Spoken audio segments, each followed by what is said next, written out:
한 열흘 동안 잘들 계셨습니까? 여러분 기도와 응원 덕분에 저희들은 무사히 잘 또 하나의 일을 감당하게 되었습니다. 모든 분들께 감사를 드립니다.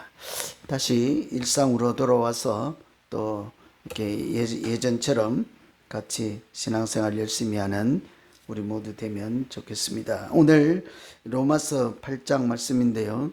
이 로마서의 말씀은 좋아하는 사람들이 많죠. 성경 중에 성경이다. 그래서 성경에 이제 66권이 있는데 그 중에도 아주 특별한 말씀이 로마서라고 그래요. 그 중에 8장, 로마서 8장은 이 성경 전체 중에 이렇게 우리 반지에 달려있는 손가락에 끼는 반지 있잖아요. 그 중에 보석이다. 그리고 8장은 그 보석에서 나오는 광채라 할 정도로 로마서 8장은 아주 특별한 말씀으로들 다 이렇게 귀하게 여기는 말씀입니다. 왜 그런가 하니 우리에게 베풀어 주신 구원의 은총을 아주 잘 설명해 주고 있는 말씀이기 때문이죠. 그런데 이게 로마서 1장에서 7장까지가 앞에 있었잖아요.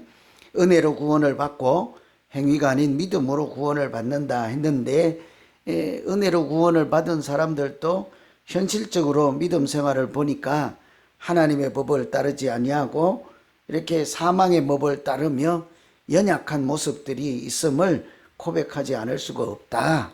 구원받은 자라도 죄 가운데서 허덕이고 헤매는 이런 연약한 모습들이 있다. 그런 것을 애통해 하는 그런 말씀들이 앞에서 쭉 나왔죠. 그렇다 할지라도 하나님께서 은혜로 구원받은 그 사람들을 하나님의 자녀로 지키시고 인도하시는 데 대한 말씀, 특별히 8장에서 강조하는 내용이라 할 수 있겠습니다. 그래서 은혜로 구원받은 사람이 현실적으로 하나님의 자녀로 살아가는 어려움이 있을지라도 사람의 연약한 때문에 그런 일이 있을지라도 하나님께서 우리의 구원을 어떻게 인도해 가시고 또 꽃이 피게 하고 완성해 가실까 이런 차원에서 살피시고 기도하시면 되겠습니다. 로마서 8장을 근거로 우선은 믿는 사람들이 영적인 자신감을 좀 가져야 하겠습니다. 자존감 이야기를 많이 하잖아요. 믿는 사람들은 이렇게 자존감, 신앙적인 자존감이 있어야 하겠습니다. 오늘 1절에 보시면 그러므로 이제 그리스도 예수 안에 있는 자에게는 결코 정죄함이 없나니 그러므로라는 말씀으로 되잖아요. 이 앞에 여러 고민들이 나왔습니다. 앞에서 보면 우리가 흔히 마음은 원이로되 육신이 약하여 이렇게 깨어있지 못하고 제대로 할 수 없는 그런 우리 스스로를 그렇게 인식하지 않습니까? 성령의 소욕을 따르지 못하고 육체의 소욕을 따르는 것이 사람의 연약함이다. 이런 말씀들을 많이 하죠. 그래서 7장 24절 그러므로 라는 이야기가 나오기 전에 앞의 내용을 잠깐 보면 7장 24절에 오호라 나는 공고한 사람이로다 이 사망의 몸에서 누가 나를 건져내랴. 이렇게 구원받은 사람이라도 이런 이렇게 고민이 있다는 거죠. 연약함을 고백할 수밖에 없다는 것이죠. 공고한 사람이다. 하나님의 자녀가 되고 성령의 사람이 되었지만 여전히 내 안에서 육체의 사람과 성령의 사람, 속사람과 그 사람이 매일 싸워서 투쟁을 해서 내가 성령의 소욕을 따르지 못하고 세상 사람들처럼 여전히 믿지 않았던 그 시절 그 모습대로 넘어질 때가 있다. 그래서 이 24절처럼 오라 나는 공고한 사람이다. 이 사망의 몸에서 누가 나를 건져낼 것일까? 이런 고민들을 사실은 누구나 할 수 있어야 하죠. 믿는 사람들 우리가 예수 믿는다고 해서 하루아침에 내 인품이나 성격이나 언행이나 모든 것이 달라지지 않잖아요. 유상 믿지 않는 사람들처럼 그렇게 하고 이런 애통함이 있을 때 하나님이 8장 1절에서 말씀하신다고요. 뭐래요? 그리스도 예수 안에 있는 자에게는 결코 정죄함이 없느니라. 이렇게 얘기를 한다고요. 예수 믿는 사람들은 예수 그리스도의 십자가의 보혈의 은총으로 구원받은 자들이지 않겠습니까? 그래서 구원받은 사람들은 결코 사탄의 종노릇하도록 하나님께서 방치하고 그냥 두지 않을 것이라. 결코 정죄함이 없을 것이라. 예수 그리스도를 영접하고 믿는 자에게 하나님의 자녀 되는 권세를 주셨다 하잖아요. 그 권세가 하나님이 주신 것인데 그것이 무색할 정도로 물거품이 되도록 하나님께서 우리를 고아처럼 버려두지 않을 것이라 하는 약속의 말씀이라고 할 수 있겠습니다. 우리가 현실에서 믿는 자답지 못하게 살아가고 실족하고 넘어질 때도 있지요. 그래서 우리가 죄를 범할 때도 있고 실수를 할 때도 있지만 우리가 그런 행동에 대한 책임은 나 몰라라 해서는 안 되는 것 또한 사실이죠. 우리 행동에 대한 말이나 행동이나 마음이나 일의 결과에 대한 책임을 우리가 나는 모른다. 하나님이 우리가 무슨 죄를 져도 결코 정죄함이 없다고 했습니다. 그래서 나는 막 죄 짓고 살면 그 죄가 많은 가운데 은혜가 더 크게 역사하여서 하나님이 나를 새롭게 인도하실 것입니다. 그런 무책임한 사람으로 살아도 됩니다 하는 말씀이 아닌 거예요. 성경은 우리에게 신앙의 열매를 찾지 않습니까? 그래서 성령의 열매, 사랑과 희력과 아평과 이런 거, 온유와 절제와 충성, 이런 열매를 구하시고, 성전에 가서도 예수님께서 성전에 열매가 없는 것, 신앙의 열매가 없고 껍데기 신앙만 하고 있는 사람들을 향하여서 무화과 나무 마르는 비유를 통해서 너희가 열매를 맺어야 한다, 이런 얘기들을 하죠. 그래서 우리가 다시 정죄함이 없다고 해서 내가 무책임하게 막 살아도 된다, 내 행동에 책임은 나는 없다, 이런 얘기가 아닌 것입니다. 하나님이 십자가의 보혈로 그 값진 구원의 은총으로 우리에게 얻게 하신 그 하나님의 자녀 되는 권세, 천국의 열쇠를 주신 그 일은 사탄 마귀에게 다시 빼앗길 수 없도록 하나님께서 우리의 구원을 지키시고 인도해 가신다 하는 말씀인 거죠. 일상생활에서 우리가 도둑질하거나 살인을 하거나 죄를 짓거나 이런 것에 대해서도 하나님이 책임져 준다, 이런 얘기는 아니라는 말씀이죠. 그러나 큰 차원에서 예수 믿는 사람들은 나는 내가 연약해서 어쩔 도리가 없습니다. 나는 천국에는 도저히 갈 수가 없는 존재입니다. 이렇게 자기가 낙심할 때 하나님이 뭐래요? 결코 그럴 수 없느니라.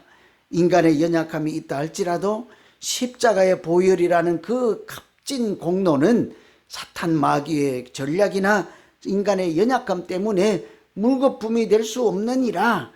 하나님의 독생자 예수 그리스도를 십자가에 내주신 그 값은 우리의 연약함이나 그 어떤 것에 의해서도 무너질 수 없다는 말씀인 것이죠. 그래서 우리가 죄 중에 있을 때 하나님의 사랑을 확정하신 말씀과 같다고 할 수 있겠습니다. 그래서 우리가 좀 부족하고 연약할지라도요, 아이 나 같은 사람은 뭐 나는 안 돼, 이런 생각하지 마시고 뭐래요? 우리가 하나님 안에서 구원받은 사람들은 하나님께서 반드시 하나님의 백성으로 온전한 하나님의 자녀로 지키시고 보호해 주신다. 거기에 소망을 가지고 내가 다시 사람의 소욕, 육체의 소욕이 아니라 성령의 소욕, 이걸 따라서 행할 수 있도록 결단하고 기도할 때 하나님께서 우리를 믿음 안에서 승리하도록 지켜주실 줄로 믿습니다. 우리가 해야 할 일은 단 한 가지죠. 1절에서 보시면 그러므로 이제 그리스도 예수 안에 있는 자에게는 결코 정죄함이 없느니라. 우리가 반가운 소식은 결코 우리는 정죄함이 없느니라. 그러면 그렇지 하나님이 우리를 반드시 지킬 거야. 근데 거기 중간에 한 개를 놓쳐버렸다고요. 뭐래요? 예수 안에 있는 자에게는이에요. 우리가 예수 안에 있기만 한다면 있을 때에는이죠. 하나님이 우리에게 결코 사탄의 종로로 되지 않고 하나님이 구원에 헛되지 않고 물거품이 되지 않고 예수 그리스도에 속한 자로서 우리를 지키시고 보호해 주실 줄로 믿습니다. 우리 신앙생활이라고 하는 것은 그래서 우리가 예수 안에 머물도록 애를 쓰고 주님과 동행하는 것 자체가 믿음 생활인 것이죠. 그래서 우리가 어떤 연약함이 있을지라도 오호라 나는 공고한 사람이로다, 이 사망의 몸에서 누가 나를 건져낼까, 이 정도로 통탄할지라도 여전히 우리를 인도하시고 지키시는 하나님께 소망을 두고 예수 안에 있기만 한다면 하나님께서 결코 정죄함이 없는 값진 구원의 은총을 우리에게 허락해 주실 줄로 믿습니다. 두 번째는요, 우리는 믿는 사람은 성령의 인도함을 받는 사람이다. 하나님은 우리를 인도하신다. 이 사실에 우리에게 소망이 있지 않겠습니까? 오늘 9절에 보시면 만일 너희 속에 하나님의 영이 거하시면 너희가 육신에 있지 아니하고 영에 있나니 누구든지 그리스도의 영이 없으면 그리스도의 사람이 아니라.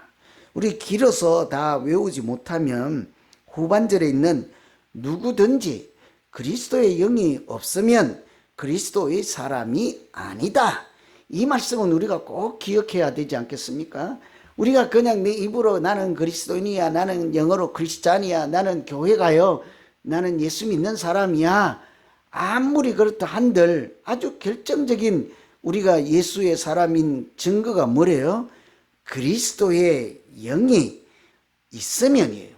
그리스도의 영이 없으면 그리스도인이 아니라, 이렇게 얘기하잖아요. 이 말은 조금 더 역동적으로 해석하면 예수 믿는다고 해서 누구든지 크리스찬이 아니라 성령의 인도함을 받는 사람이 예수 그리스도에 속한 사람입니다. 이런 얘기를 하는 거죠.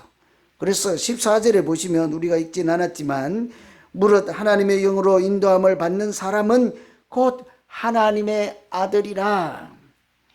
우리가 하나님의 아들이라는 신분증을 가졌다고요, 신분증만 들고 딸랑딸랑하고 내가 이것이 나야 이럴 것이 아니라 뭐예요? 그 신분에 걸맞는 기쁨이 나와야 되지 않겠습니까? 그것이 하나님의 영으로 인도함을 받는 것이라 그래요. 우리가 미국에 와서 시민권을 얻기를 위해서 얼마나 애를 쓰고 그렇게 받으면 전부 기뻐하고 나도 이제 당당한 이 나라의 백성이다 하는 이런 자부심을 갖고 살잖아요. 그런데 시민권을 받고 나서는요, 항상 머리에 생각하는 북한의 법을 따라요. 공산주의를 하는 추종하는 러시아의 법을 따라요. 자유민주주의가 아닌 그 인권도 무시하는 중국의 법을 따라요. 그러면서 자기가 미국 시민권을 갖고 있대요. 그래서 병원에 가서 치료해 달라고 그래요. 어디 가서 밥을 달라고 그래요. 앞뒤가 안 맞지 않습니까? 우리가 시민권을 갖고 있으면 가장 첫 번째가 내가 이 나라를 나의 나라로 여기고 이 나라 시민답게 살겠습니다. 이 나라 시민답게 생각하고 이 나라를 나의 나라로, 위기 때가 되면 내가 총 가지고 나서 이 나라를 지키고 여기 살고 있는 우리 형제 자매, 우리나라 백성들을 지키겠습니다. 이런 각오가 있는 사람들이 시민이라는 말이죠. 마찬가지예요. 하나님 나라 백성도 우리가 하나님의 자녀라는 권세와 자격증을 손에 쥐었지만 우리가 그런 자격증이 빛이 날 때가 언제입니까? 하나님의 영으로 인도함을 받는 순간이라는 것이죠. 그래서 예수 믿는 사람을 한마디로 표현하면 성령으로 인도하심을 받는 자다. 그래서 우리 한번 질문해 보면요, 여러분, 우리가 내 생각이 있고 육체의 생각이 있고 성령의 소욕이 있고 하나님이 인도하시는 길이 있잖아요. 어느 길로 지금 가고 계십니까? 우리는 가다가 보면 좌로 우로 벗어날 때가 얼마나 많아요. 죄의 유혹에 따라서, 사탄의 유혹에 따라서, 내 생각에 따라서, 세상 사람들의 이렇게 따라서 넓은 길로 달려갈 때가 얼마나 많습니까? 그때마다 한번 생각해 볼 필요가 있는 것이 내가 성령의 인도하심을 받고 있는가 하는 질문인 거예요. 그래서 오늘 우리가 기도할 것은요, 내가 성령의 인도함을 받게 해 주시옵소서. 내가 그거 성령이 인도하실 때 내 생각 자꾸 내려놓게 하시고 내 주장 자꾸 꺾게 하시고 하나님이 인도하신 대로 아멘 한번 해보게 하세요. 내가 자신이 없을지라도 성령이 인도하시는 길로 순종함으로 한번 가볼 수 있게 해 주십시오. 이게 믿음 생활인 것이죠. 그런 사람들의 특징이 뭘로 나타나는지 아십니까? 오늘 말씀 잘 읽어보시면 성령의 소욕, 영의 일은요, 생명과 평안이라 하잖아요. 오늘 어디에 있습니까? 6절에 보시면 육신의 생각은 사망이요, 영의 생각은 생명과 평안이니라. 내 생각과 육체의 생각과 세상의 생각은 사망인 것, 죽이는 거라는 얘기예요. 세상 사람들은 남을 죽이라도 자기가 살면 되는 거예요. 그러니까 죽이는 거예요. 근데 영의 생각, 하나님의 생각, 은혜의 생각, 성령의 생각은 뭐예요? 생명, 살리는 거잖아요. 그래서 우리가 이런 성령의 인도함을 받는 사람들의 가장 큰 특징은요, 살리는 사람이에요. 어디를 가든지 살리는 사람이에요. 분위기를 살리는 사람이에요. 생명을 살리는 사람이에요. 하나님이 만드신 창조의 세계를 살리는 사람이, 가정을 살리는 사람이, 교회를 살리는 사람입니다. 우리에게 붙여준 이웃도 살리는 사람이에요. 그런데 가끔 보면 죽이는 사람들이 있어요. 무너지게 하는 사람들이 있습니다. 깨지게 하는 사람들도 있습니다. 사망에 이르게 하는 사람들도 있습니다. 어디에 가나 마찬가지예요. 개인적으로도 마찬가지입니다. 여러분 스스로 사랑하시고 여러분 자신을 자꾸 살리고 계십니까? 아니면 자꾸 죽이고 계십니까? 어떤 사람들은 자기를 자꾸 죽여요. 나는 하나님에 속한 사람이 아니야. 나 같은 사람이 천국에는 못 갈 거야. 하나님이 나는 기뻐하지 않을 거야. 그래갖고 뭐 득되는 것이 있습니까? 하나님은 우리에게 뭐래요? 결코 정죄함이 없느니라. 예수 그리스도 안에서는 하나님이 반드시 우리를 베풀어 주신 그 십자가의 공로로 천국에 이르는 그날까지 구원의 은혜가 충만하게 하시고 사망이 역사하지 못하고 사탄이 역사하지 못하도록, 마치 우는 사자처럼 우리를 삼키려고 하는 사탄의 노력에 수만 배나 하나님은 더 크신 사랑으로 우리를 지키시고 인도해 가실 줄로 믿습니다. 언제요? 영적인 하나님의 인도하심, 성령의 인도하심을 받을 때에 우리가 그런 은혜를 누리게 되지 않겠습니까? 그래서 오늘 기도할 것은 내가 영적인 자존감을 잃어버리지 않는 것입니다. 내 안에 연약함이 있을지라도 오라 공고한 사람이로다 이렇게 고백할 수밖에 없을지라도 하나님께서 결코 정죄함이 없도록 하나님의 자녀로 지키시고, 오늘도 내가 생각하고 세상이 유혹할지라도 성령이 인도하는 길이 있으므로 하나님 내가 아멘하고 순종함으로 그 길로 가서 예수 그리스도 안에서 복 있는 인생을 살게 하여 주시옵소서. 이렇게 기도하는 우리 모두 되기를 기원합니다. 우리 같이 오늘 말씀 붙잡고 기도할 때 하나님의 사람으로